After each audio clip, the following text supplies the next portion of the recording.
Hey, Hound Dogs, I'm David And Hankins, I'm Paul Hankins. and welcome to On the Air with Power Squared. This week we have a special guest, John Barber, the editor in chief at IDW, and his son are joining us. So we have some questions for your son. No. I'll get him mic'd up. So we always like to say how we met, whoever we've actually met the person that we've had on the show. We actually met you I want to say it was about a decade ago at a BotCon in Pasadena. And I'm sure you don't remember that because we were probably one of a million people that went through there. But you signed something for, I think, for Trevor, and then it was like a poster, and you wrapped the poster in a tube, and then you went over and sold it to us, and we're like, wow, this guy does everything.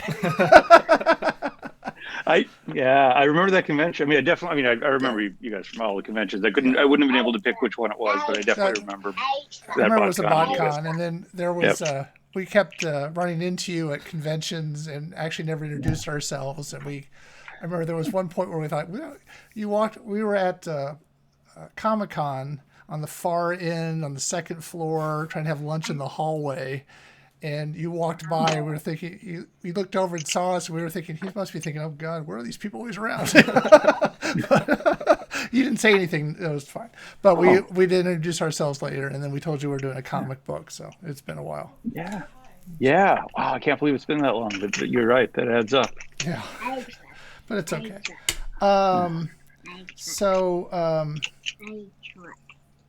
Truck. I'm a light truck. I'm a light truck. This guy's fire truck. That's good. Hey, no problem. So we actually, you were actually very nice. You actually supported the Kickstarter for Power Squared when we did one, and I guess what we want to ask you, kind of your thoughts about our comic book. Which please be nice. Well, it's like a reverse. I don't know. It's one of those shows. Yeah. All right. Now, no, I love it. I mean, I think this series has gotten. I don't know. I mean this in the best way.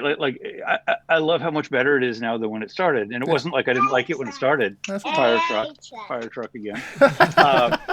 But to see you all working on it, and I mean to know you. I mean, that comic came in.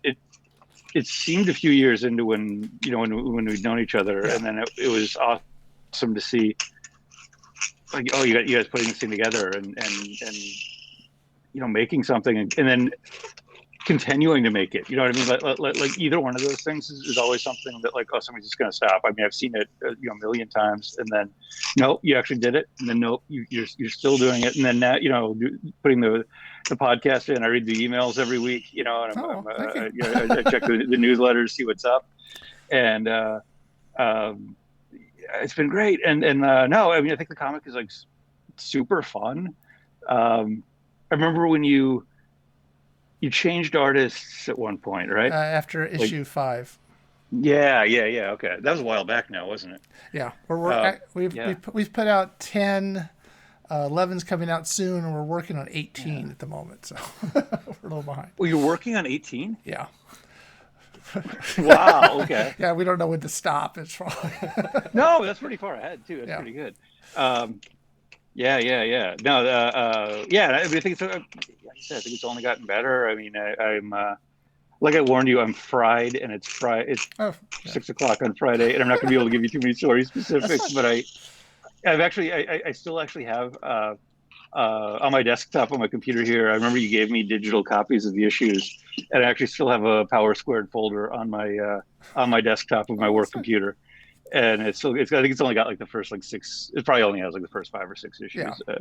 But like that was a long time ago. But yeah, no, I mean, man, I'm impressed with you guys. It's been really am. We think it got better we got a new artist, and we think that helped a lot, and that was a little more closer to the vision we had, and I think our writing's got a little better, and so we do. Yeah, that's one. No, that's one of those things that, like, you. Yeah, I don't know what the right way to say it is. Like, you don't see it when you're doing it, maybe, but like you do from the outside. Like, everything you learn, even if you don't think about, oh, this is what I learned in this issue, but everything you learn, especially seeing it come through an artist and everything, like I can see you guys pulling that together and like, like genuinely getting better, but like not, again, not to insult the old issues or even the old artists, but just like you guys building on all of it. I hate to be like just like they're talking about the qualitative parts of it instead of like what the story is actually about. But like, let's think about this the other day that like most of what I still read comics for is because I love comics. So like I just read about I get so much, I get pleasure out of that, of like watching the comics parts of it work, and that's what I do. I don't know. That's what I like about Power Squares. Sorry, that's teeth. Powered Squared. Yeah. Power Squared, yeah. Power Squared. Yeah, I know the title. It's literally in front of me. Like I'm not even remembering it. I'm just not being able to say it. So thank you. And let's start with you. Tell us a little bit about your background. So I got. All that kind of stuff. I was born in New Jersey. Yes, when I was in, my dad was in the Navy, but he was from Jack, please. He was from Chicago, so I lived out like in the Chicago area until I was like 8. Then we moved to California, and I grew up in Anaheim, went to school in San Diego, moved to London for a little bit, lived in New York for about 8 years, and then came back to San Diego, and that's where I am now. I was always super into comics, and then somewhere in there, I self-published some stuff, and then did some mini comics and stuff, and then when webcomics started getting bigger or started blowing up, not getting bigger, but like started becoming a thing that you could really do, I jumped onto that. I read Scott McCloud, the comic like theorist, wrote a book called Reinventing Comics, and it's like certainly not as good as Understanding Comics. It's not as like, it certainly isn't as relevant now. I mean, I'm sure it's like it's this thing from like, whatever, more than 20 years ago now. But for me, that was it literally changed my life. I was like reading this and I was like, oh, there's something to this internet. You can do these comics on here. So I started doing that, and then went back to grad school for design stuff. And then when I got out, I was working temp jobs and stuff. And then I applied, we moved out to New York because my wife's a scientist. So she was going to Columbia for grad school. And I was just working, at a temp job somewhere. And I got a call from Bill Jemis, who was the president at the time, the president of Marvel. And I literally didn't remember ever sending in a resume there, and I had to like look on my computer at home, just because I thought my friends were messing with me. I thought it was just somebody calling and pretending to be like it. But I was polite on the phone, but I really didn't think it was real. And then I found this cover letter on my computer, and I was like, oh, I did apply for a job. So after a quick, I think it was like 4 months of interviewing, I got a job at Marvel as an assistant editor. I was there for like 5 years, was an editor by the end of that. Then I left to start writing. Somewhere in there is where my friend from Marvel, Andy Schmidt, was the editor of Transformers stuff at IDW. And he remembered from the time that I was at Marvel, somebody else was editing the Avengers versus Transformers comic. And he remembered that I walked past that person's computer, or walked by their desk, and I looked on their computer and I was like, oh, you have Ratchet labeled Prowl and Prowl labeled Ratchet. You should fix that. And Andy remembered that. He remembered that I knew the Transformers that well. So he asked me to pitch for a Transformers movie tie-in. I got the job, and then I did a couple more things. Got hired to write an ongoing, but then Andy quit. Then he asked if I would be interested in applying for the job at IDW, which I did, and I got that job. Moved back out to San Diego. I left there after a little bit less than 5 years, and then it was just freelance writing stuff for 2 years, and then came back almost exactly 3 years ago as editor-in-chief. So that's kind of my life story there, I guess. Wow, that's pretty good. So when you were at Marvel, you were editing Wolverine? Yeah, at the end, that was my I started off doing some of the kids comics. And I got to work on a lot of cool stuff. I did the first Stephen King Dark Tower comic, Marvel Zombies, but then Wolverine was my main thing for the last I don't know, a couple of years. Like it was like Old Man Logan era, like early Jason Aaron. Axel Alonso edited the first Jason Aaron stuff, and most of his stuff kind of came out after me, but like around that time. Is there one that you wish you had worked on while you were there, besides obviously the Transformers? Yeah. Yeah, it was funny. That was actually Andy really wanted to edit. Andy really wanted to edit that Transformers comic because he thought that was going to be the only chance he'd ever have to edit Transformers. But he didn't edit it, and then he wound up doing it later. So I really wanted to edit. I don't know. Wolverine, like X-Men was really. I mean, like when I was a kid, like that was kind of my favorite stuff. So getting to work on that, I got to work on like Ultimates. There are a couple times where I kind of came onto the Ultimate line as it was. We did some great stuff during that time. Okay, Jack. We did some great stuff during that time, but it was still like the line was kind of in a decline. Like it was I put some of that stuff up there with the best comics, you're gonna find. But like right when that line launched, it was like so big and so cool. I don't know if anybody remembers it, but it was like, or anybody listening to this remembers it, but it was a kind of like a reboot of the Marvel universe, and I think a lot of it kind of wound up influencing the movies and stuff. So there's a little bit of regret that like it would have been cooler to be there, like kind of during the birth of some of that stuff or the heyday of it. But I still feel like I got to work on so many cool comics and work with so many like talented and really great creators. And that was really the thing I liked the most. Is Jack's trucks. The thing that I like the most. Is Jack's no, the thing does he have Transformers that change? We're still very much on the regular truck space. We'll work our way into the ones that turn into other things. But my favorite thing was really getting to bring in like new creators and new writers, new artists and stuff. So that was and work with like existing great ones, but. No, I feel like I did all right with that. So I didn't. No big regrets. There's a lot. I mean, there's a bunch of Marvel characters I love that I'd love to have a chance to do something with someday. So had you been? Did you go to school to be a writer, or did you just decide you wanted to do that, or decide you could do that? Yeah. No, it was always. It's funny when I was a kid, like as soon as I kind of got out of the dream of like wanting to be like a rock star or an astronaut or something, without actually having any musical talent whatsoever, or wanting to join the Air Force or something, like none of that stuff. Like I remember, like I really wanted to be a writer. Like I remember that being like a thing my 5th grade teacher made a joke about. But I was really into comics. That was my whole thing. So when I went into school, I was studying studio art. So it was like it was all like art stuff. But I left college after 2 years, and then I came back like a year later. Like I realized I'd made a mistake and I wanted to be back in school. But when I came back, I'd taken a lot of the art classes. So it was a lot. There weren't really comic classes at that point. Right. I was at UCSD, in San Diego. There weren't really comics classes, but so I took like film classes, stuff like that. When I came back, I took an English literature minor. But then I went to grad school for graphic design. So I really come at it from more of the visual storytelling kind of angle stuff. So when you were doing your webcomic, were you drawing it too?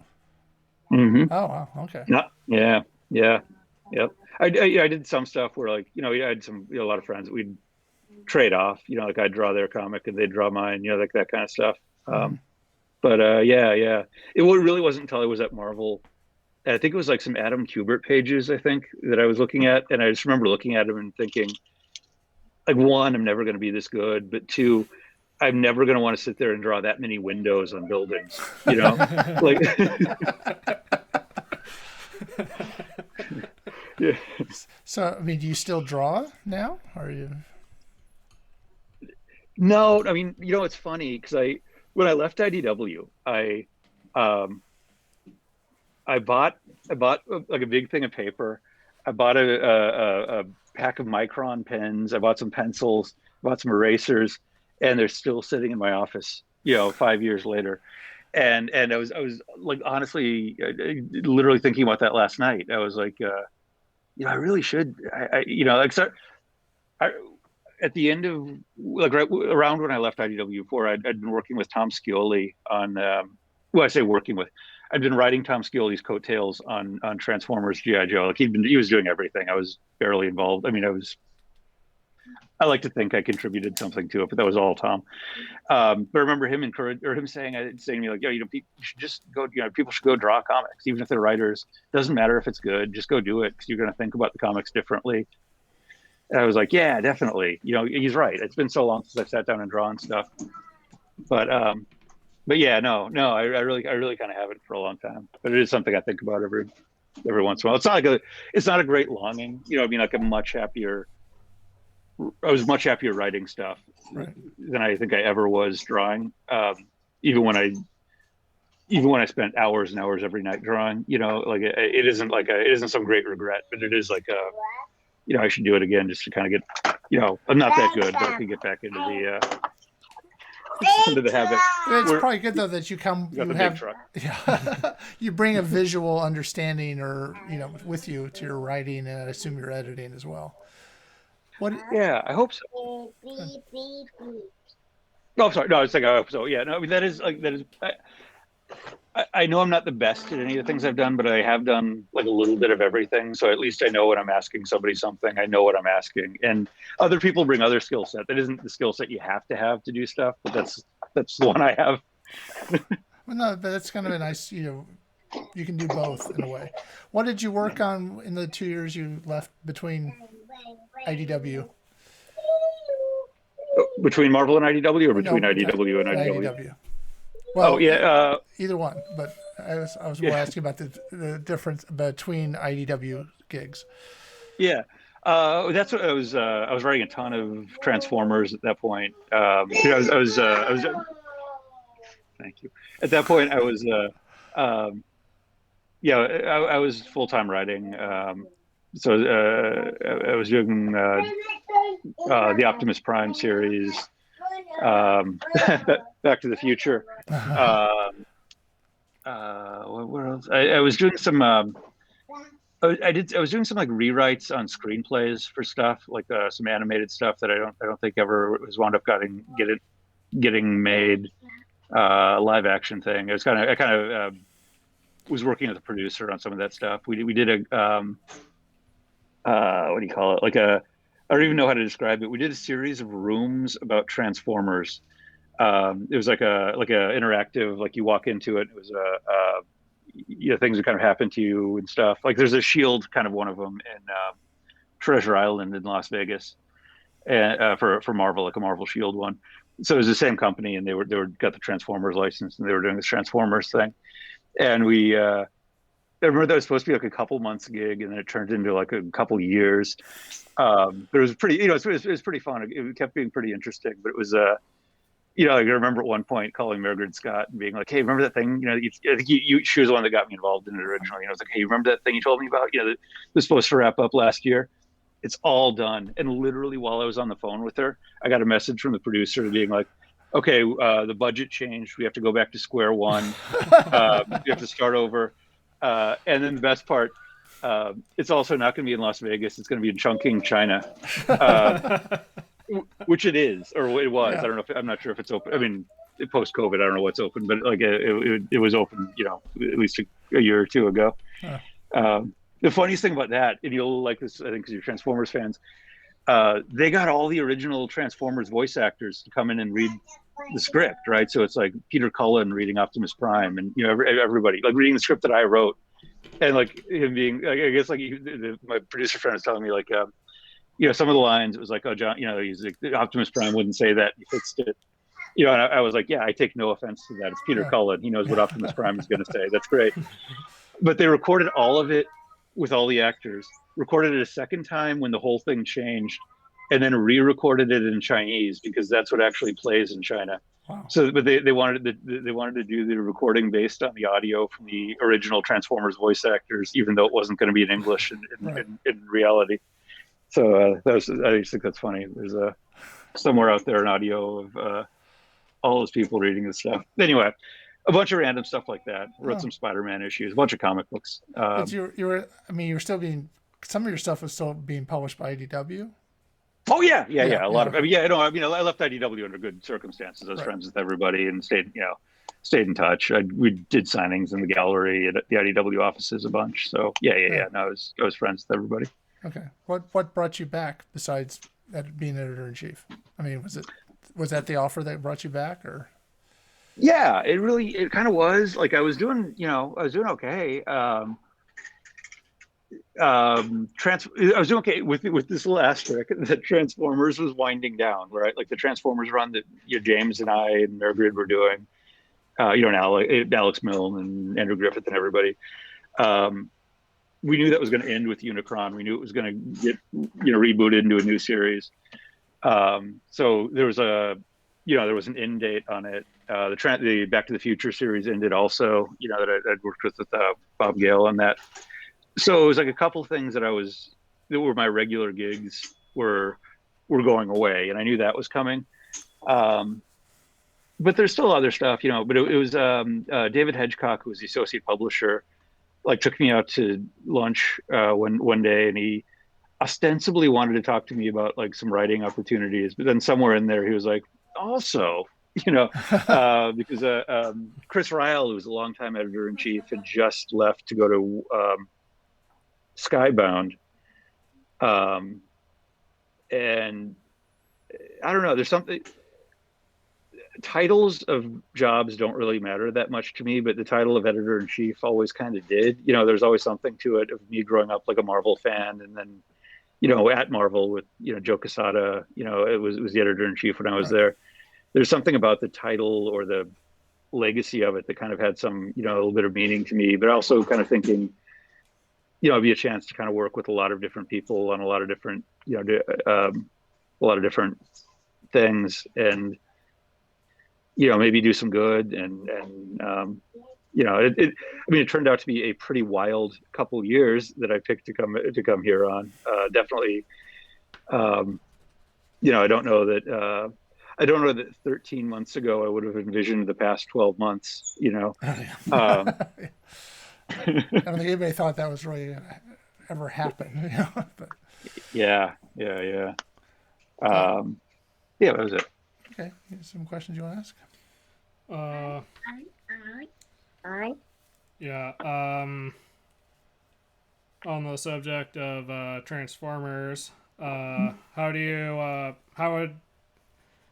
coordinate continuity with something that expansive? Oh yeah, yeah. I feel I also I sort of got a reputation for knowing a lot of the continuity stuff, and I do I did a lot of research and stuff when in the specific IDW continuity when I started, and, I was like Transformers. Honestly, I relied a lot on the TF Wiki, and sometimes I would even rely on the TF Wiki on comics I wrote, and it was frustrating at the end because we were writing so much stuff so fast to try to as we were ending the thing, that there were like too many issues that didn't get put up on the wiki yet that I'd written, that I was like, oh man, I'm gonna have to go back and remember what I did 2 issues ago. It's silly, but you're right. There's so many characters, and it's like, it's not like I wasn't paying attention. Obviously I was. I cared a whole lot about the stuff I was writing, but like, I'm going to forget where this one character is. And it's like kind of so much easier just to open up the browser and type their name in and somebody tell you this is where you left them 2 issues ago. Than to be like, so there's a lot of that. I mean, James and I used to, when it was James Roberts and I working on stuff, and then when it was Margaret and I working on stuff too, or Margaret and James and I, and Nick Roach and everybody else. Sorry, I'm always going to leave somebody out. It was key. I don't mean to. We're not keeping tabs, but like. But like when we launched, James and I were launching it at the same time, so we would definitely, even before I was an editor, we would just get on Skype, at that point, and talk, for hours sometimes, just kind of like, here's the things we were planning on doing, and we'd find these like synchronicities about, you wanted to have a bar in it, well, I was going to have a bar in it too, maybe there's some kind of thing we can try to do that kind of syncs up with that stuff. So there's always a lot of that. Like what worked, for a lot of it was that I was editing the stuff. I was editing like More Than Meets the Eye and the Windblade stuff that Margaret was writing and that James was writing. and Wreckers when Nick was working on it. And then I was writing my own comic, or I was writing the comic I was writing. I mean, and then Carlos Guzman was the editor on it. When I left IDW, obviously I lost that part of it where I was like reading everything because I was editing it. But just kind of try to keep in touch and keep track of it. And Carlos would be a big help. And then when he left and David Marriott came on, like he is legitimately an encyclopedia of Transformers stuff. No joke. Like they just announced the Shattered Glass comic that we're doing, and we were talking with the Hasbro people, and we were asking like what the designs were, and I don't remember what point, but like David pulled out, oh, it's based on these toys. Like he knew which model of toys they were based on. So like, oh yeah, we don't need reference. I know what those look like. I can get the reference to the people, and I'm just like that is way beyond me. But like yeah, David's an encyclopedia of that stuff. So I definitely rely on David, or would rely on David on that stuff. Because he was really, really good at it. But I mean, I tried my best to just keep tabs on everything and make a lot of notes, and TF Wiki. Thank you, TF Wiki. Thank you, everybody at TF Wiki. On the wiki, they refer to you as God's gift to continuity. Yeah, a little picture of you. I'm God's gift to continuity. So I'm sure you're aware of that. I remember. Yeah. Okay, so this is it's the 35th anniversary of Transformers the movie and the 25th anniversary of Beast Wars, which just got its own comic book. Is there anything you wanted to say about the Beast Wars comic, like how it came together, or anything else people wouldn't know about it? Yeah, sure. Yeah, I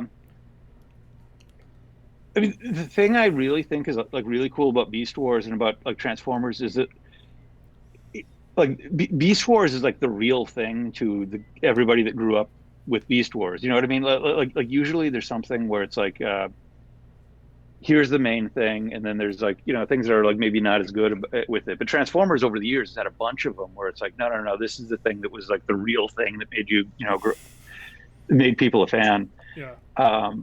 And I definitely remember the Beast Wars stuff coming out, but I was a little older. I was in college, I think, when it was coming out, or like around that age, maybe late high school. But like I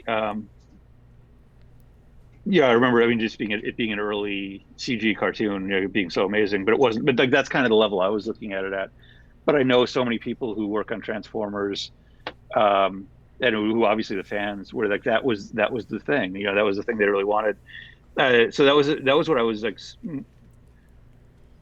I was excited to, make sure we're not just holding on to like my childhood and like some nostalgia for like my childhood. It's like everybody else's too. And there's like even that's probably there's the same.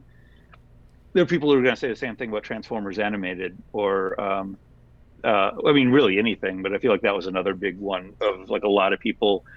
That was the thing that got them into it. But yeah, no, it was something we've talked about doing a lot, and the anniversary kind of presented a good chance to do it, and to kind of do right, with the characters, and kind of try to do, I mean, in a way, like what I was talking about with the Ultimate thing, where it was like take everything that worked, or try to take everything that works with Beast Wars and make a comic that's as good as if you grew up with Beast Wars, try to make a comic that's as good as you remember it. It's as good as all the best parts about it. Yeah. And add some new stuff to it, throw some twists in, but without like trying to betray the core concept of what it is. Like I feel like a lot of this stuff, it's almost like adapting Shakespeare. You know what I mean? You can change the settings a little bit. Yeah. You could do it all in modern dress, or you could change some of the character stuff, but there's certain core things you have to have in there, or it's not Hamlet, or it's not Richard III or something, and I mean, not to sound overly serious about it, but you do, you don't want to, betray that stuff. And again, like David, this is one that David's editing it, David Marriott's editing it. And he is one of those guys that grew up with Beast Wars, like he knows this stuff. That was just one of the ones that was, I think, a real key thing for him. And yeah, I don't know, that was something that Eric Burnham came out. I think he did such a great job on the Ghostbuster series. He actually just recorded a video talking about his new Godzilla series that's coming up. He's super talented, and he just has this ability to infuse characters with a lot of personality and a very concise way. And then Josh Bertram drawing it. Josh is terrific, and it gives such a different look to it. I hope everybody responds to it, because I always like Josh's stuff. I like working with them, and I like seeing it on Beast Wars. I just think it's fun and different, and gives a whole personality to the Beast Wars comic that's hopefully unique to Beast Wars, to the comic. I mean, to Beast Wars the comic, against anything else we're doing. So I don't know. That was it. Well, I have the opportunity to ask this. This year is also the 20th anniversary of the 2001 cartoon. 2001 Robots in Disguise, also known as Car Robots. And so, are you aware of anything that's in the pipeline related to Car Robots, or? No? I don't know. I mean, knowing us, we'll probably have some references to stuff and things, but I don't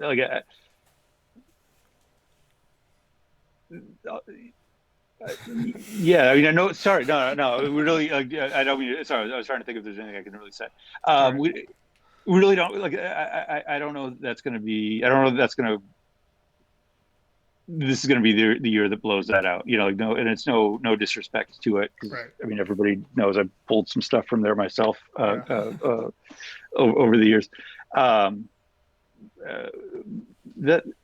it's actually worth. I actually didn't. Piece together the math, to be honest. So I'm trying to think, maybe there is something we ought to do, some kind of a little piece that maybe you can try to slip in before the end of the year. Oh God, he's turned on the piano. The electric piano. I don't know if that gets. I don't know if the microphone's picking that up. Is it? We can hear it a little bit. Yeah, it's all right. Yeah. Okay. It's a soundtrack. It's a soundtrack. Yeah. Experimental. Yeah. It's a little John Cage over there. Anyway. But I wouldn't write it off, but I don't think we're gonna. There's not going to be a huge Robots in Disguise series like there was in Beast Wars. Not to throw water on anybody. Yeah. Just thought I'd ask. Yeah, no. Good, actually, super good question. Do you have a favorite Transformers character that you've written, or in general? Yeah, I mean, Prowl was always my favorite. I mean, he was the first Transformer I got. I actually got him and Cliff Jumper the same day. My grandma got him for me at a Toys R Us in San Pedro.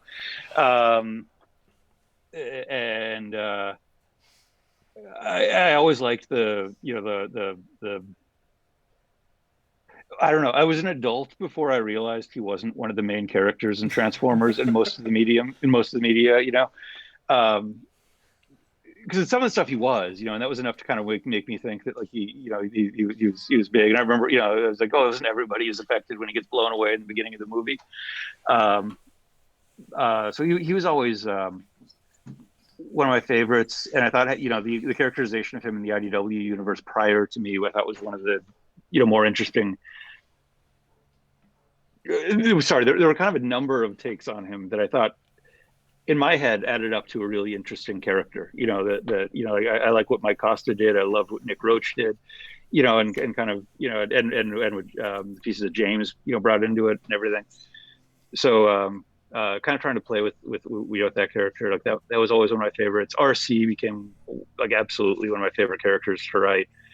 And I thought, I don't know, there's something about her character. I just really, I don't know. I really enjoyed writing it and kind of seeing the journey that she was on, in the stories that I got to work on. And Starscream was another one. I mean, I think that was, I remember when I was first pitching on the series, I had Starscream kind of in that role, and Andy Schmidt like really crystallized it in this note that he gave me of like, well, what if Starscream, you know, and he's trying to get into all the politics stuff. What if he's really good at it?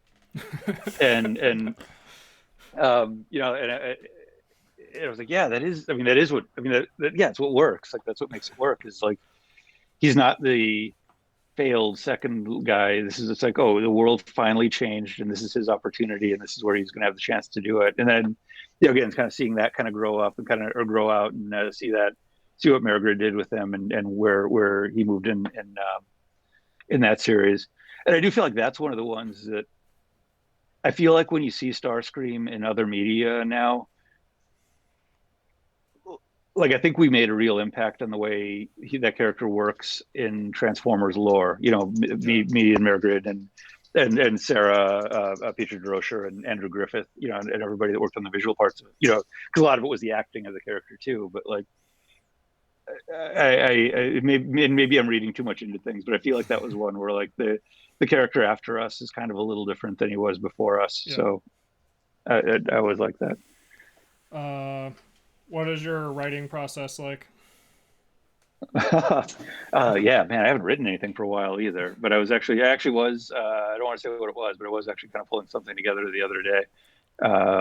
Tom Waltz is asking me about that, and I was like, oh yeah, there actually is something I was kind of poking around with.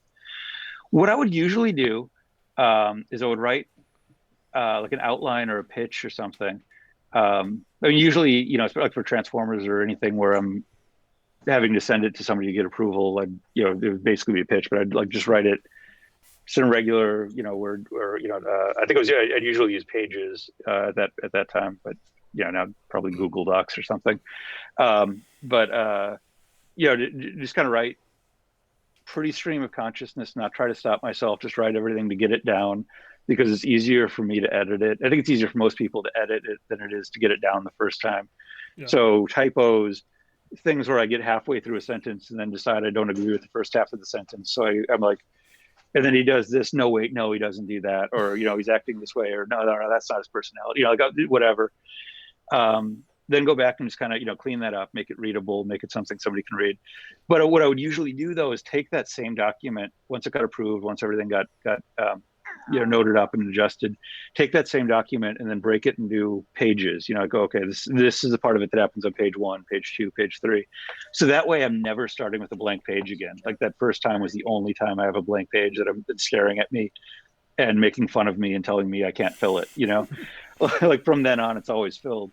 So, you know, even go through and just and then I'd kind of, where it made sense, I would, even if I had something in the pitch, I'd break things up and be like, okay, this is 3 panels, you know. So like maybe I'm taking one sentence, and, you know, like he walks down the street and opens the door. So he walks down the street, enter, you know, return, opens the door, return, you know, and then, you know, just so I kind of keep filling this stuff in, and then I usually try to break it down rhythmically into the panels, but sometimes that would be dependent on the dialogue, right? So sometimes there'd be scenes right after I'd just write the dialogue in and all that kind of stuff. So it was really, it's funny because when I think of like what you hear so much about how computers influence art and filmmaking and music and everything, I don't think people talk enough about how it influenced how people write, because what I just described is like impossible before 1997, you know? But I really, you know, relied on, you know, like you know, I'm definitely not somebody that would just sit down at a typewriter and manage to write page 1, panel 1, and just like write the whole thing out. I don't know how people did that. Like, that's not how my head works. I mean, I think you took a lot of notes, you know what I mean? I think you had a lot of note cards and stuff, right. But I was just, you know, instead of shuffling index cards around, I could just do it all on one, you know, one sheet of paper, or one digital sheet of paper. So, you know, that's really my process. And just kind of keep going over it as much as I could. I mean, a lot of times, realistically, you know, I remember, I think this was in an interview. I don't think this is something he said to me. But somebody asked Jonathan Hickman when he was writing like all the Avengers stuff, like he was writing like 2 Avengers series, but they were coming out more than monthly, I think. the Batmobile is just activated behind me. I don't know if you can hear that. Very active house. Yeah, it is. It's really pretty wild. But I remember like somebody asking him like what he wanted to do most the next year. Then he was like, write a second draft. Just because like you get so busy on some of this stuff that it's like, it is hard when you're doing that for like a living, and and you kind of have to get it done. And not only just that part of it, but the part where the artist is waiting for you, and you better have something for that artist, because they're dependent on you having that, and the schedule is dependent, but also the artist and the colorist getting food on the table, so all of that responsibility was always weighing on me. I can't believe Jack has found the loudest thing to do, but he has. Can you ease off for a little bit, kid?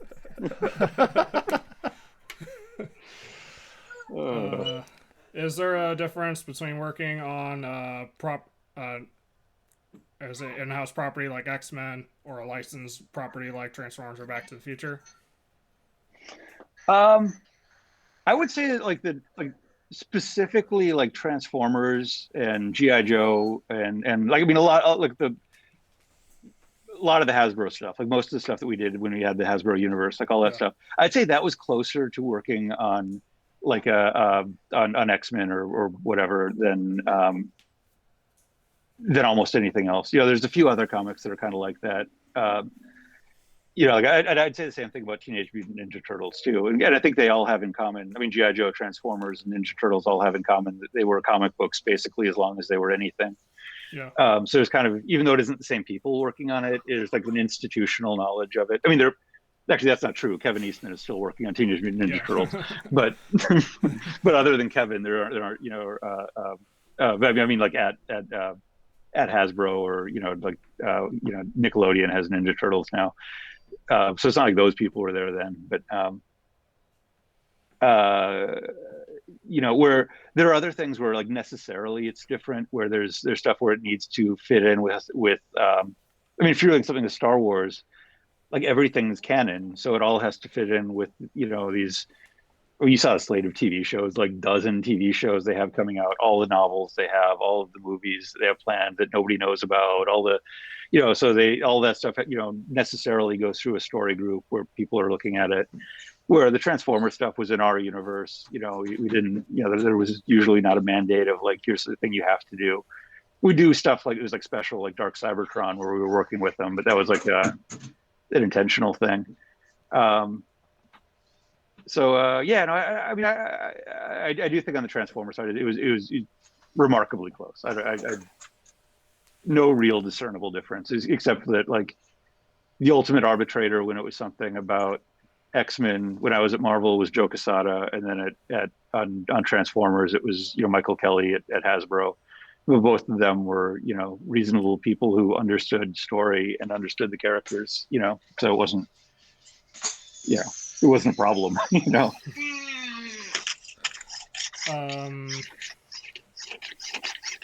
What are the responsibilities of an editor-in-chief? Well, that honestly changed a lot about 12 months ago, at least for me. I mean, I think it's one of those jobs that's different, probably different everywhere. Every editor-in-chief, I'm sure, is in a different situation. But, I mean, I got into comics for the spreadsheets. And I'm just kidding, but it was been a Jack. Oh my goodness! Now he's got the bus here that's a friction powered bus. Okay, buddy, you go do it over there. No. All right, this helps. A lot of it, like when the office is closed down, when Diamond shut down for a couple months, there's a lot of like having to adjust schedules and work on things. A lot of personnel management when people were furloughed and even getting laid off, and that was all super rough. Obviously, I mean, rougher for other people than it was for me. I don't mean that, but like. I feel like right now a lot of what I do is work with licensors and kind of try to plan out future stuff, future projects, and then kind of work with our editors who are working with the creators and the licensors.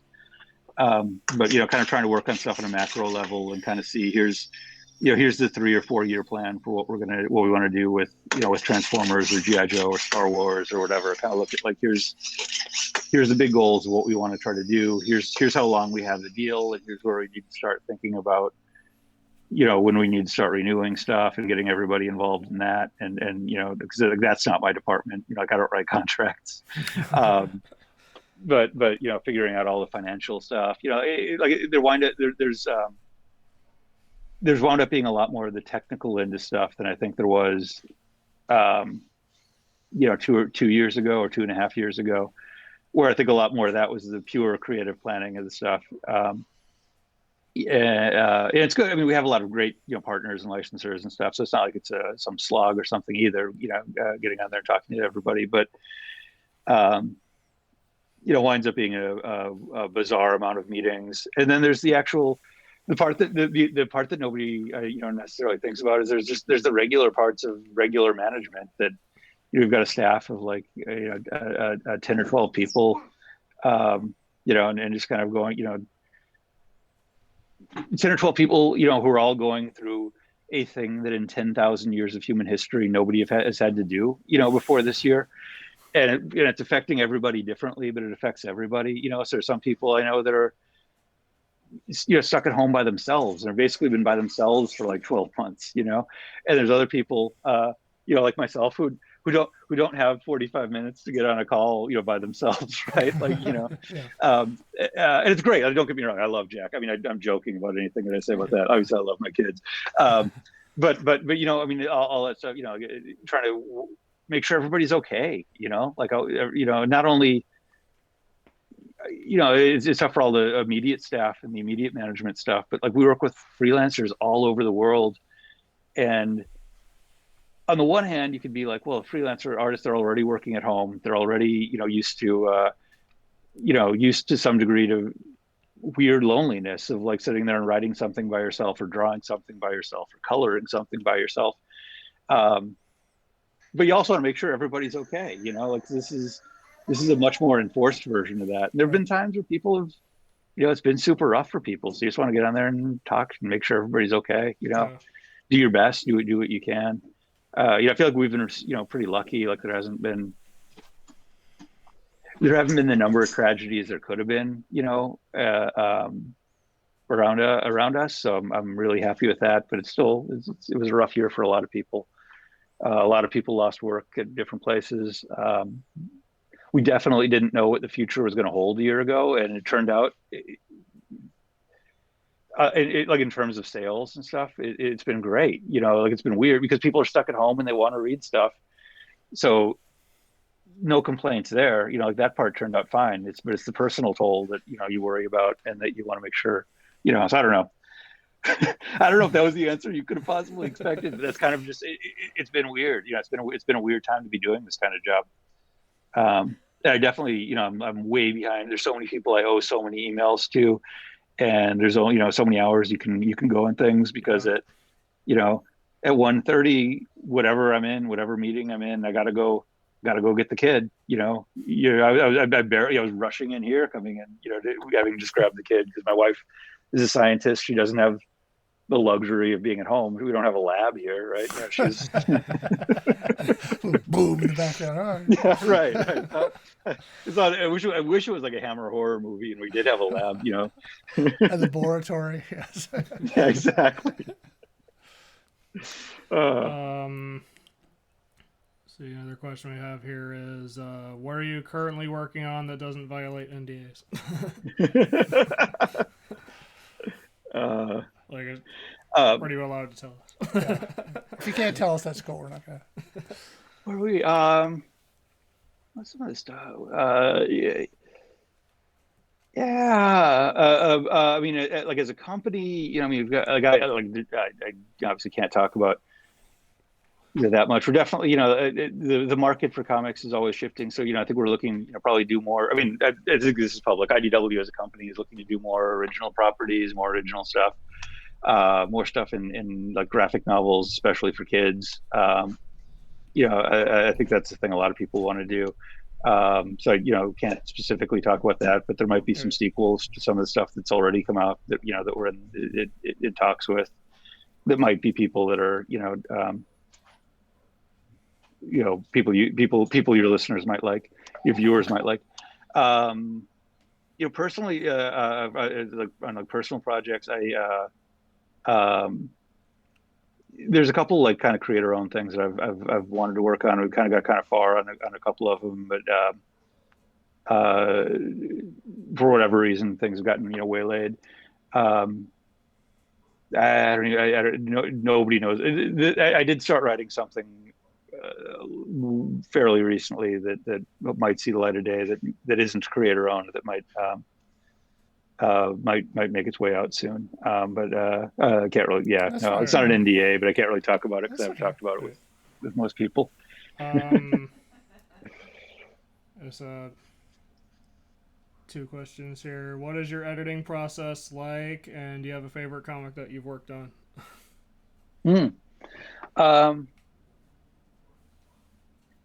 The editing process is always different depending on the people involved. When I was working on Wolverine, there was, without getting too specific, there was like one writer who I knew if I saw like a problem in the stories that he would have, and I told him it, he would, not because he was a jerk or anything, but he would just kind of react like he would be a little defensive about it. So I knew I'd have to kind of go into conversations, like ask questions so he could think of the thing, Yeah. Like, oh, it's really interesting you're doing that. So it's going to happen. This is going to happen. He's like, oh, I didn't think about that. Well, maybe we should do this instead. I'm like, I like that. Not that I was like tricking, not that I was like tricking him or like playing it or anything, but it was like I know he's going to figure it out. I know he's going to work it out. It's going to work out. There's another writer that would sometimes you just have to call me and be like, hey, does this sound good? And like walk me through the scene that sounded great. And I just be like, oh, yes, of course. Yeah, well, here, I can say this one because I was purely positive. Yes, of course, Jason Aaron, that was a very well written scene. Like it wasn't, but it was, it was funny how different people would work differently. So like I think the most, the important thing is like trying to make the comic the most like the comic that it is, right? Like not try to turn it into something else, but try to figure out what is this and how do we make sure that it stays what it is and becomes what it is and doesn't get smashed into something else. And there are horror stories sometimes, of like things of like one person involved in it wants something and somebody else wants something that is going in a totally different direction, and there's no way to not have something get smashed. Whether it's the company wants a story going one way and the writer wants something, or the artist wants something and the writers wants to do something else, or whatever. It doesn't always have to be. It's not always like the big business crushing down on somebody. It can just be two personalities. Sometimes great stuff can come out of that. Like out of the compromise between it. Sometimes it doesn't. So you try to mitigate that stuff. When it comes to art, I always try. I try to look at the stuff. Try to try to be clear. Try to make things. I always try to think on a level where, like, when you're reading the comic, you don't want, even if somebody could sit there and figure out how to read something, you don't want to have them have to do the mental gymnastics about it. You want them concentrating on the story and concentrating on the art. That isn't to say you can't do cool, complicated things. And sometimes the form is this thing you're trying to get across, so that's maybe a little bit of a different story. But like just like a simple example is if you have a panel, you read basically in Western reading, the opposite for manga, but in Western stuff, you read am I mirrored here? You read from the upper left to the lower right? Basically on a panel. So if you have a word balloon on the top on one side and the bottom, on the other side, you are reading left to right. So you read this one first, or you're reading top to bottom. Unless you're doing something that makes it really clear, like, fix it, like switch it. So it isn't like that. But a lot of that, like, it isn't just lettering placement. It's also just the way somebody lays things out. So sometimes it's like, hey, why don't you, move this here, that kind of stuff. So I don't know, but you try to you can't go into it with a bunch of rules. I mean, like, I used to work on stuff that like Brian Bendis wrote, and he'd put like 18 word balloons in a panel, and you shouldn't do that. But people are there for those 18 word balloons. They're like, that's not why, they're, one, they're good. B, two, they're like, that's the reason people are reading it. You don't want to have a Brian Michael Bendis comic, especially when it was like, you don't want to have a Brian Michael Bendis comic that doesn't read like a Brian Michael Bendis comic. That's why, that's why people are there. You don't want to fight them about that. So, I learned that lesson of like, not that I ever tried to fight him, but I mean, like, you learn that lesson of like, let the personality come through, let the thing have a feel to it. My favorite comics, these are probably at like such diametrical opposites. Probably morally and ethically, and I don't even know how everything holds up, but like, probably my two favorite, I don't know, there's so many other ones that I really love. So, but Kick-Ass, with Mark Miller, John Romita Jr., Tom Palmer, and Dean White, Chris Eliopoulos.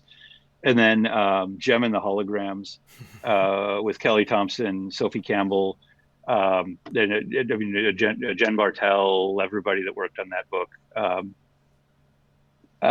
Those are probably my two favorites that I got to work on. I was so happy with how they turned out. They're kind of both in like these, very different places, both in terms of like how well known the creators were at the time it was going on, how those comics presented themselves, what era they were coming out in. But those are two of my favorites. There's a lot of other ones I like though.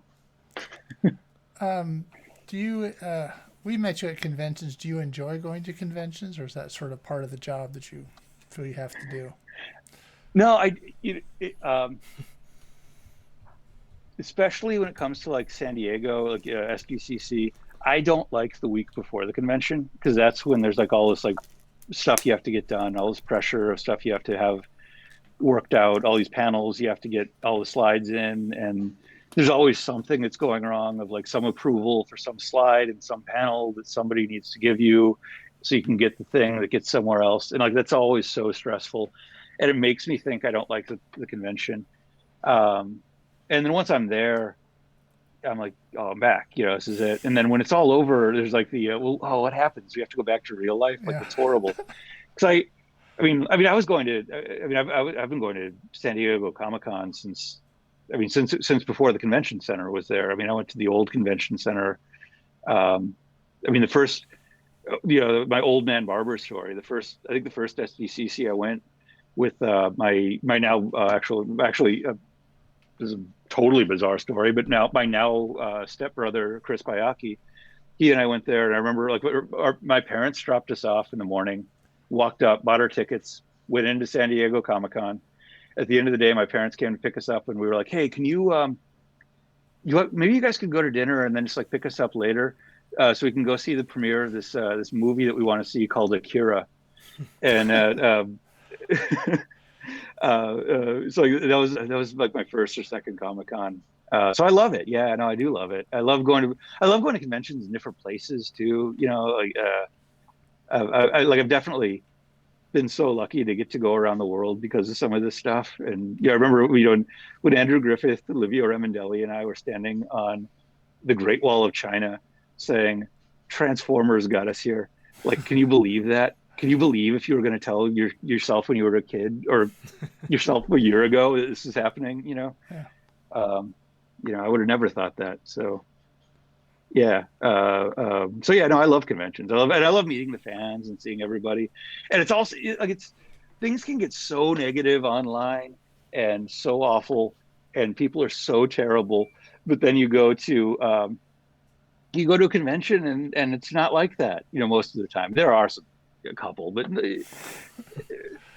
I'm sorry, maybe I'm saying it from position of privilege, but there are also so many people that come up that are just so super nice. And that's what I always walk away from conventions thinking, not the it's meeting people like you. I wouldn't know you without conventions. Of course I like conventions.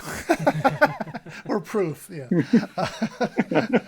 So is there something that goes on at conventions? I mean, we go there as, we're the public. You're more is there stuff that goes on behind the scenes that the public doesn't see? Or, are meetings being held and big decisions being made? Or is this just... Yes and no. Yeah, I mean, yes, in that, like at New York Comic Con or at San Diego, like everybody's there. So, we'll go have a meeting with like CBS maybe, or like while we're out in New York at the New York Comic Con, we'll go to the Nickelodeon, headquarters at the Viacom building, or whatever, like I don't know, there's like big secret stuff going on, but like we're there. So we'll go and meet, we'll go and meet people. We'll have meetings with like Diamond or something, the stuff that's like not glamorous, but just like, okay, we'll all go and talk to our Diamond reps and everything. So there's that kind of stuff. There are these sort of industry parties. I think there was probably a time when I was young that I lived, or younger, when I lived for going to convention parties, and everything else is just the stuff I did in between those things. That is certainly not my life now. That is certainly not a thing I like doing. Not that I don't like, seeing everybody, but it's like, I'm not going out and getting crazy at a party. Person, right? No, not at all. We hear that's where everything really happens, is at BeerCon. So. Yeah. I think that's kind of overblown. That is, no. So no, I mean, no, really. I mean, the one, I mean, there are a couple events that people would go to, but a lot of it, especially at like big conventions, it gets so showbiz, I guess now. You know what I mean? Like it was different even, 10 years ago, or 15 years ago, especially maybe, that, when like, the cool party wasn't the, I don't know, like stuff I never go to, like the Entertainment Weekly party or something. I don't know how people get invited to that. I don't know. I feel like there are these ones. I guess there must be ones where like there are like actual like movie stars and celebrities walking around, and that's not really my scene. Do you have a favorite convention, or is it San Diego Comic-Con? Or yeah, that's my. Like it's absurd because it's so big, but that's my local convention. Yeah. That's even when I was in Anaheim, that was still the one that was like 90 minutes away. So you can go down, and that was always the one. I do like WonderCon because it is in Anaheim, so I get to I'll go there. I'll usually stay like at my dad's house, for a couple of days after or something, like that kind of stuff, or at least get to see him and everything. Back when you could see people. And then New York Comic Con for kind of the same reasons. I lived in New York for a long time. It's nice to go back there. That's it. I like being back in New York, but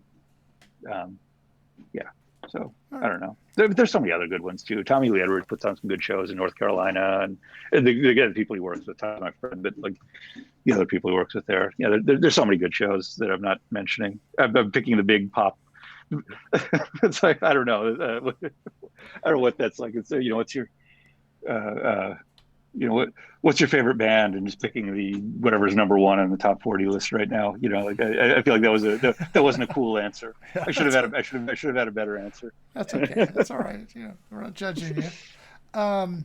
So there's sort of and maybe I'm oversimplifying it, but there seems to me that there's like two sides of the comic book industry. There's sort of the mainstream, and then there's the independents. And there's and I would imagine most independents want to have be in the mainstream. You know what I mean? Because yeah. Well, I mean, you can try to live from Kickstarter to Kickstarter, or you could have like a regular, I guess more of a regular life. Do you have any advice for people that are trying to go from one to the other? Yeah. Sorry, my wife's asking me about dinner. At this call. It's funny. The landscape of comics is really really changed, and I think so when I got my start, right, when I was telling you that I was working on webcomics, I was one of the first artists to work on this site called moderntales.com.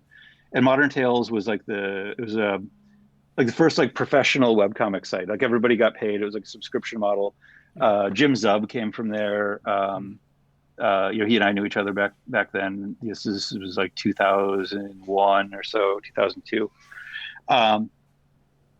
And there's a spin-off site on it that Leah Hernandez, I think, edited, called Girl-O-Matic.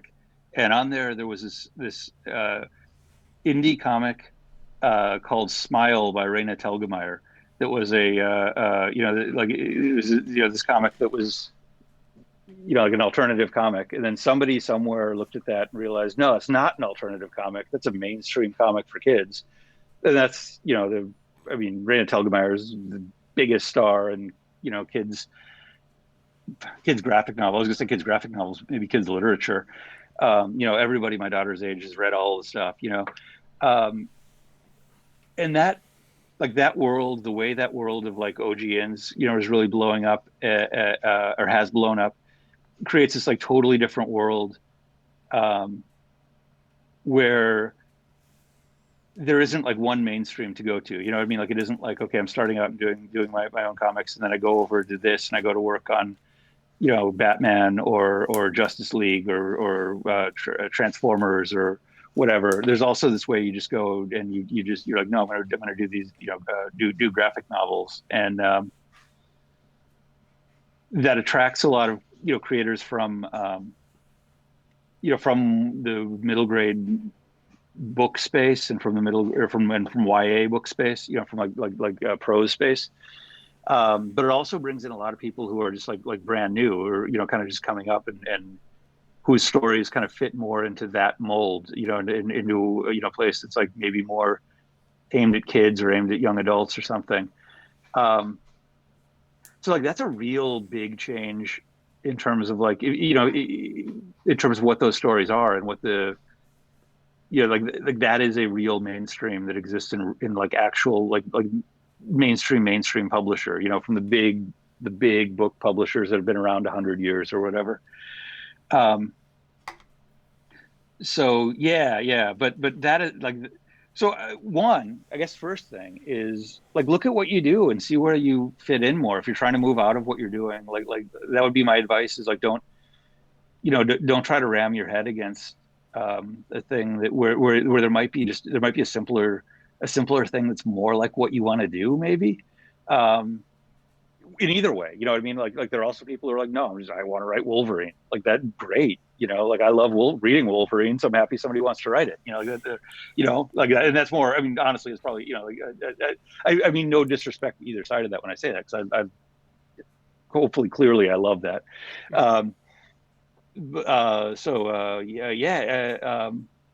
Look at those markets. I mean, there are also people, for like Kickstarter is like way more viable a way of living than I think people would have guessed at some point. They're just like that being out there, like they're you can get into a fandom and you surround yourself, where you're not having to share a piece of it places. I think the world of like the old indie comics that I grew up with in the 90s, in the early 90s, when it was like self-publishing stuff, when there were all these like black and white indies coming out, like that's gone. Like that's been gone since the 90s, really. And it's probably going to be more gone in the years to come.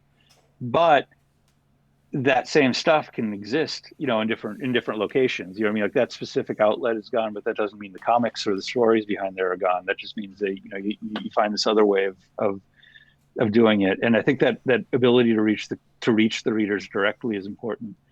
I mean, the other, but like in terms of like just flat out practical advice, if you're trying to break into mainstream stuff, what I would recommend doing is, like look in the comics that you like, find the editors' names, especially find the editors of the comic. If there's somebody that you're like, oh, this person edits a lot of stuff that is like the kind of stuff I like, and at a wide, range of publishers, like I mean, I would say is try to do this, everywhere if you can,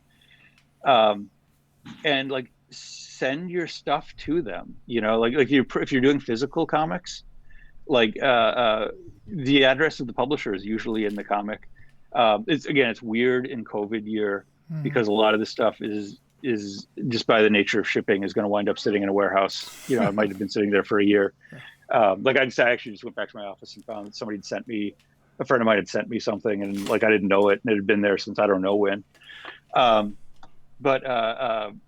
But in normal times, like, you know, you send stuff to them. Don't send the same stuff over and over again. Like, don't act, like, if you're doing like a comic and you've got like 3 issues done, don't send them those same 3 issues, but do send the next 3 issues. You know, like, because even if you don't hear from somebody, that stuff still winds up with them, and they might check it out, and they might read the next. You know, they might have read it, and they might read the next thing, and they might see, whoa, this is better. Or, you know, or the next, you know, if you're not doing issues, if you're doing books, you know, send the next book, or, you know, send a letter and see if you, you know, or if you can, you know, figure, if you know their email address, if you know, find it online or whatever, you know, see if you can send them links. Just keep updating people. Even, I know sometimes it's like just firing into the abyss, but sometimes there's things that like hit at that right time. Right. And I always remember the story. This is another Brian Bendis story that he used to tell, that the first time he went into the Marvel offices, David Mack brought him up there, who did Kabuki, and David was doing some stuff at Marvel at that time. Then Brian is just this indie comics guy. And Brian went into Tom Brevoort's office and saw this like stack of stuff. And somewhere in there, Brian saw the comic that he sent Tom Brevoort like a year earlier. And Brian was like, "Oh, he didn't throw it out." You know, I mean, like he was like, "Oh, he's like, it's on his desk." You know, and that's, I mean, that's like the, you know, I don't know, like that line from Ed Wood where they're like, it's the worst movie you ever saw. Well, the next one will be better. You know, like there's part of that, the you know, hopefulness of it, but like just the reality of like, no, it was sitting there for a while, and it turned out it worked out for Brian. You know, a lot of luck gets involved, you know, and there's a lot of like circumstance, sometimes like kind of lousy circumstance, you know, it's not like everything's fair, but what I would say to do is to try to maximize your position to be in if you do get a lucky break, for making that lucky break pay off, and that stuff like being as good as you can, you know, I mean, that's never going to hurt, or hopefully it doesn't hurt.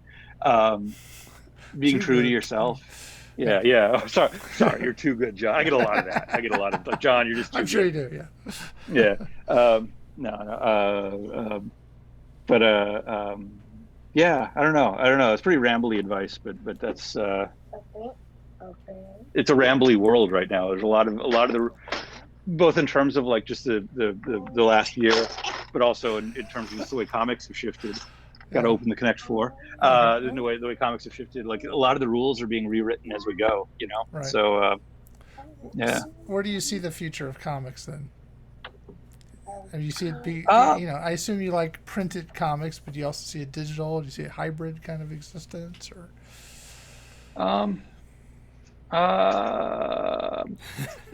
Yeah, I think.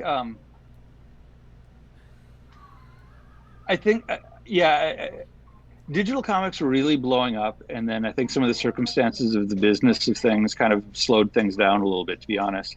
But I do think it is a way, like it's become, you know, it is a more common way that people access this stuff, you know, and that, and certainly a way for like, I mean, for myself, from like the webcomics point of view, of like a way that normal people can make comics, you know, without losing money on it, or losing more money than they have to. Yes, I'd say they're all profitable. Right. No. I mean, the table that my microwave sat on for years was boxes of unsold comics. Yeah. So, you know, I think going into, you know, I mean, I think the content, like there's a graphic novel boom in comics, in publishing right now, and like any boom, eventually that's going to fade out a little bit, you know, or, you know, I don't know if it's going to pop, but it's not going to sustain at like a feeding frenzy level for decades and decades. But I think when it does go away, it's going to go, you know, or when that boom goes away, I mean, graphic novels aren't, you know, like they're here to stay. And I think the generation of kids that, like my daughter, who's like 7 years older than my son, Like that generation doesn't see a difference between comics and regular prose the way we probably did, or the way I did anyway. Yeah. Even though I love both, but like they switch between the two, and I think that's going to be a big part of it. I think that's going to be a part of it, even in general, of like people. I feel like when I was a kid, and even 15 years ago ish, 20, up to like maybe 10 years ago, you had people that read comics and you had people that didn't. And now I think there's a lot more. Maybe, sorry, there are exceptions, and I would say Transformers is kind of an exception, where you had people that were into Transformers who would read Transformers comics and didn't have an interest in other comics, but they would read Transformers. And I think there's a lot more of that happening. I think there's a lot more of people that like, I don't, they don't have a positive or negative opinion about comics. They're not going to go read every comic. You're like, oh, this is you tell them, hey, you know what the best comic is right now? They're like, I don't really care. I just want to read the best thing in the genres I like. Well, okay, well, here's a good crime story, or here's a good, Transformers stories, whatever. So I think there'll be more of that. And then I also, like a year ago, if you were to ask me how's the direct market going to look, I'd be like, I hope okay. Honestly, now my outlook on how the direct market is going to look is pretty rosy.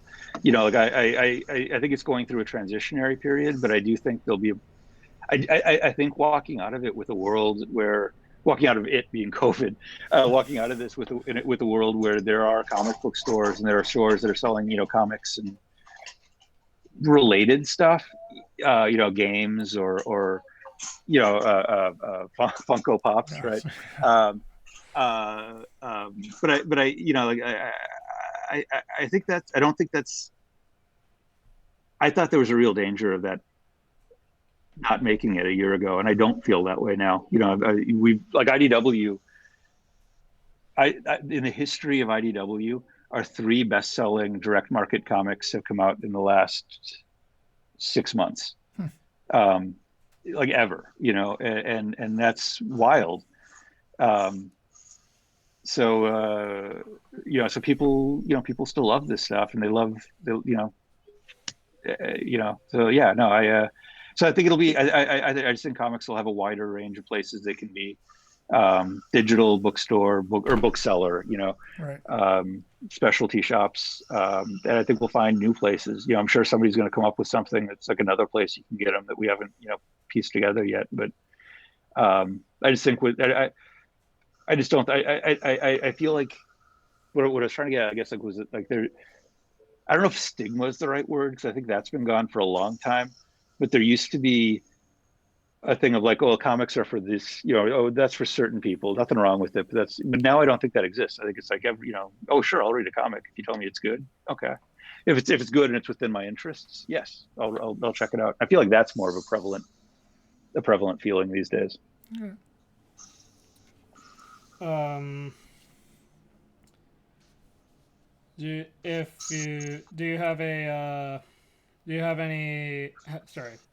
Have you had any aspirations outside of comic books? Yeah, I mean, it was interesting working on the tiny bit of like film stuff that never went anywhere that I did, where it's like, oh, this is kind of cool, this is kind of neat, and then it's like, I don't care what the notes of the assistant of this well-known actor are, and it was kind of like I don't know, maybe the shine is off that a little bit, and somebody explaining to me at one point that like when you have these like Hollywood screenwriters that get paid a lot, they're not getting paid because they write that much. They're getting paid because director X is going to yell at them for 4 months, and they're the ones that are going to take it. And I'm like, oh, okay, that's maybe less glamorous than I always dreamed it would be. But that was, I mean, comics were always a thing I really loved. Honestly, the weird one for me is in the last like 4 years, I started playing video games. So I decided to wait till I was in my 40s and had kids to start getting serious into video games. And I really dove into it, and I was like fascinated because it was like a medium I just didn't know about, and I learned a lot about the history like not only do I like playing them, but I like listening to podcasts and watching videos about like the history of the medium and like where all this stuff came from and who these, who all these figures were. Yeah. And I think there's a lot of really interesting storytelling being done, especially in like the indie video game scene. Yeah, I mean, like I was walking with the dog and I looked at my phone and I was oh god, what was the game they just announced a sequel to it at the Nintendo Indie World thing? Oxenfree. I was like, oh, there's gonna be an Oxenfree too. I was like so excited. I was telling my dog that, she didn't really care. But and even on like the AAA, game front, I mean, like I think if you would have told me at some point in my life that like my favorite Spider-Man story in a year would have been a video game, I would have been like, no way, and maybe it wasn't because Spider-Verse came out that year too, but like, that was good. Yeah, inches away from that being like my, the best Spider-Man story that year. Yeah. So like, I don't know anything about programming, like that's like, this is like a pipe dream. It's like one of those things of like, oh, I could just go film a movie, no, John. But there's that part where like that there's so much interesting potential there and so much stuff that's going on right now that it reminds, in a weird way, it reminds me of like the comics that I got into like in the 90s, in the early 90s, like the indie comics that I got into in the 90s. I loved Liefeld and Jim Lee and all that, but the indie stuff that was like really like, this is, here's some experimental and thing, and maybe it doesn't quite all add up into a permanent classic that's going to be there forever, but there's something so cool about it and so much. You see, it's on the cusp, or it's on something new. It's on this tack of there being something new that I get really excited about with a lot of that stuff. So that's maybe that would be the thing that I would have some aspiration to. Do you have if you haven't already worked on it, do you have a dream comic that you wish you could have or worked on? The comic I would love to write, the existing comic that I would love to write. I mean, there's, creator-owned stuff, like new stuff that I'm developing or that I would develop. Like that's always been a big thing that I've never really done. I mean, I did when I was doing webcomics. Like it was all my own stuff, but then it's gotten way later other stuff. But so that aside, Fantastic Four. I love Fantastic Four. I'd love to get a chance to work on that. I think there's good, like that's not. To be clear, that isn't me looking at Fantastic Four right now and being like, I could do better. Like it's not. It's not that. No. The other weird one, and I don't even know. The other weird one for me is Black Hawk, the DC World War II aviation series. That are you picking up that talking chicken? But yeah, Black Hawk's like another one that I've always really loved, and I think there'd be some. Thank you, Jack. I think there'd be some cool stuff to do. Have you won any awards as a writer or editor or anything like that? Oh God, no. No, Old Man Logan was nominated for an Eisner, and I edited that. Like I'm not to take credit for that, but like at all. But I remember that being like the Jack, please. I remember that being the. I remember that being like. I actually remember talking to Mark Miller. Like that was like one of the first things I got nominated for. I remember him sending the. It's no. I mean, I think I've won. They're. I've got like Sorry, I say no. I mean, there are no Grant, no Eisner, no big stuff. I mean, Transformers Hall of Fame was a pretty big honor. I mean, like I'm not using it or anything like that, or even getting like the Transmissions podcast or something. Like those. The ones that you don't get trophies for, but like that means a lot whenever anybody reads the stuff and likes it. It's. I heard somebody say this on a podcast. I can't remember who said it on what podcast, but it was like when somebody sees a thing you like and they say, "We like that so much, we want to give you an award." That's just a nice thing. like there's, like that. That is nice. So, but so no, anyone's like a super honor. It's super cool to get that. But yeah, the Hall of Fame. Sorry, the Hall of Fame was the biggest one. No, that's really good. I mean, yeah, that wasn't what I was thinking of, but that's a big honor. If somebody wanted to follow you, do you have a way for them to do that? Are you on the socials, or you just technically? I am technically on Twitter as @the_John_Barber. I do go on and like check Twitter, but I really don't use it very much because I mean, there's parts of Twitter that are great, and parts of being able to find, new creators and, have a voice. Sorry, when you say have a voice to the voiceless, that has both positive and negative connotations. Some people shouldn't talk. Yeah, exactly. And so yeah, I don't do too much on there. Every once in a while there'll be, something I feel like I have to jump in on, but whenever there's a paralyzing time of like whenever I go on there and want to promote like my Transformers comics, some tragedy would happen, and I'd just be like, well, yeah. No, that's not important then, is it? But it would just like let it get to me. But yeah, that's the closest thing to anything. I'm on I literally haven't checked Facebook in a long time. So if anybody messaged me on Facebook, I haven't looked in a couple years. So sorry. That's fine. All right.